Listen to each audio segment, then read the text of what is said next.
Hey guys, back out in the barn here today, and today I was working on this 2013 Ford Taurus, and basically what I was doing is putting in new seals on the axles of the rear differential. They'd started leaking, and I'd known about the leak quite a while back and just hadn't got to it, but today I went ahead and decided to tear into it and get that fixed. And it got me thinking about a certain reality of working on stuff like this, especially the newer vehicles, because everything is just so crammed in there and so compact, and there's more to them. So everything is a lot harder to work on. It's just so tight. And so I want to show you guys a couple of the tools that I had to make so that I can actually get this job done. So I'm out here working on the Taurus. I got the whole back hub and everything off because the rear differential in this car is leaking, and it's leaking from the axle seals. So you can kind of see back in there, that's the differential right there, and you see how buried it is in there. It's almost impossible to get at. So I was had a heck of a time, first of all, getting the old seal out. And trying to get the new seal in was a pain because there's just nowhere to get a hammer in there so you can hammer it in. So what I did was I made myself a little seal driver tool here.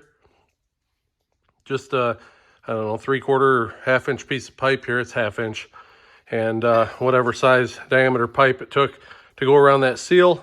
This is just a 3/8 piece of flat stock that I cut into a circle and welded it all together. And that worked. I was able to put that seal in and then come over here really fast and stick that driver on there and pound it in. You know, it took a little bit of finagling to get it in there the way I wanted it to, but it finally went. So, you know, I've never seen a seal driver like that. And so sometimes,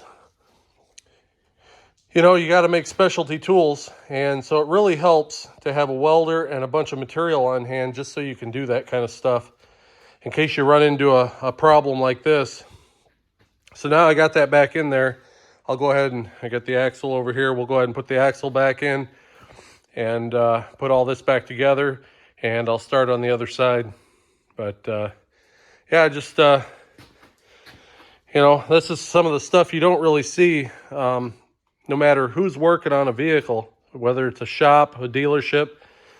More than likely, every mechanic has had to make some kind of a specialty tool to do what they have to do. Because a lot of times engineers, they just don't think about the person that's working on it. All they care about is, I got this much room, and so I just have to make it fit. And we see how that works out sometimes on different vehicles with simple things like changing spark plugs, where on a Ford Aerostar van, if you got the V6 in there, Ford will actually sell you a hole saw kit and a template so that you can drill a hole in the floorboard so you can change out your spark plugs. So, you know, there's a lot of instances like that. But there you go. Just wanted to show you guys that, and I'm going to get this all finished up and move to the other side. All right, so underneath the vehicle here, this is the rear differential, and try to let's see if we can get you in here. Right there, if you look back in there, that's the fill bolt, and basically there is not much room between this cross member and the front of that differential cover. And so every socket wrench that I had wouldn't fit up in there and get into that thing. So I'll take you over and I'll show you what I ended up doing so that I could get in there and loosen it up, and it was tight. I had some key stock that I cut down. I had to grind the corners a little bit on it. And then basically what I did is I just stuck it in this adjustable wrench, and it's a little tight, but you get the idea. I stuck it in there, and I was able to get that up inside of there because there's not much, you know, there's not much thickness to it at that point. That's about what you got right there. There we go. So I was able to get that up in there like that and get it loosened up. And so that's how I put it back in as well. But, you know, just you got to get creative sometimes when you're working on some of this stuff. And you got to think about what can I do to get into there? Because you don't want to have to buy specialty tools all the time. You know, especially if it's a one-off thing, and you're probably not going to do much of that in the future. But, you know, you can if you want. But that's just, my thought is, if I got something on hand, I don't have to run to the store and waste time. I can go ahead and get it all made up real quick, usually in about 10 minutes or less. And that will get me through the venture. So just kind of wanted to make a quick video and show you guys some realities of working on this stuff.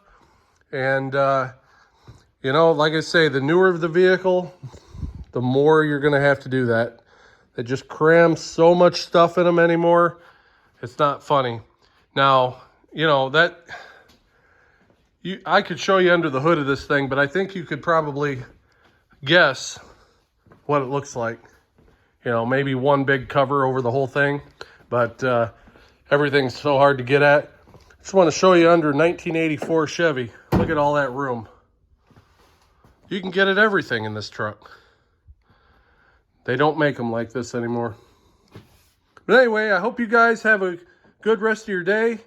Take care, and I'll see you on the next video.